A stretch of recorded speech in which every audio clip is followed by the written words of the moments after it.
As simply as I can put it, Black Panther is a cinematic masterpiece, and the film achieves this in more ways than one. In 2018, Black Panther was added to the long list of Marvel Cinematic History's movies and was immediately recognized as the first film by the studio to be led by a colored actor. Directed by Ryan Coogler and being released to theaters during Black History Month of 2018, the movie earned over $1.3 billion worldwide and was loved by both fans and critics everywhere. From its proud display of culture through Academy Award-winning costume design by Ruth E. Carter to its breathtaking visuals, the film deserved all of the praise it received.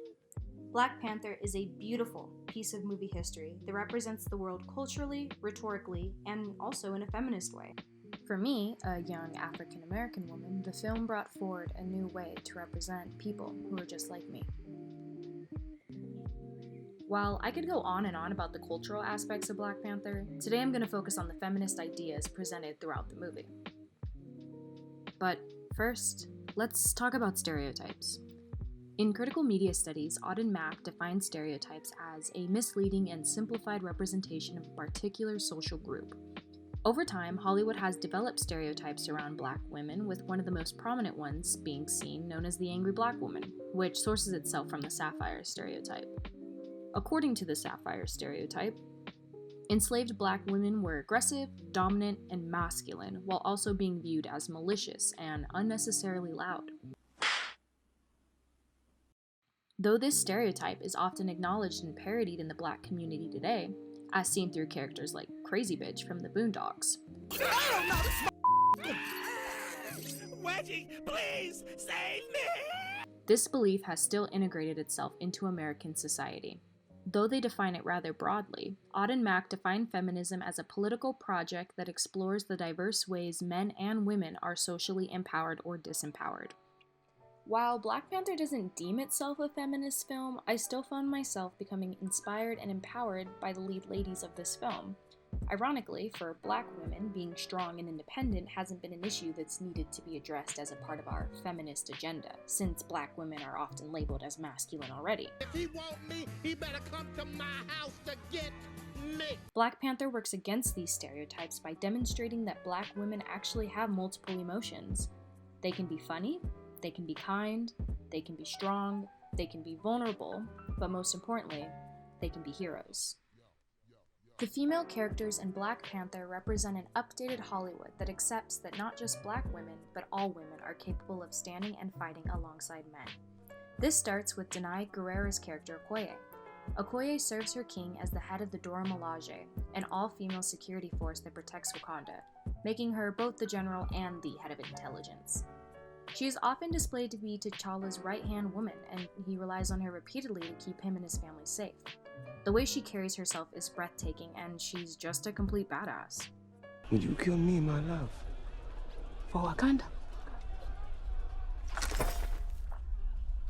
Without question. Luckily, Okoye isn't the only woman who makes a name for herself in this film. Lupita Nyong'o is Nakia, a woman who works as a spy and is returning home to support T'Challa as the new king. Angela Bassett plays the queen, and she is as majestic and flawless as she always is.